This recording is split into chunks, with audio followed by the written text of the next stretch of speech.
انہوں نے طالوت سے اجازت مانگی کہ وہ جالوت کے مقابلے کے لیے جانا چاہتے ہیں۔ ان کی نو عمری کے پیش نظر شروع میں طالوت اور دوسرے لوگوں کو بھی تردد ہوا، لیکن ان کے اصرار پر انہیں اجازت مل گئی۔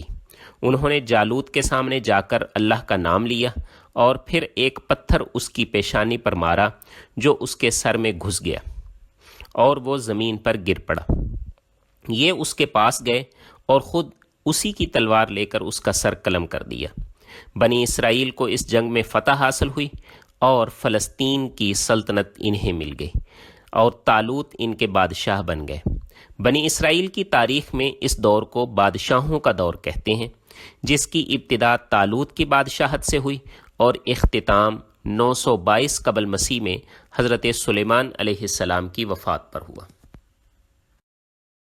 حضرت داؤد علیہ السلام کے اس کارنامے نے انہیں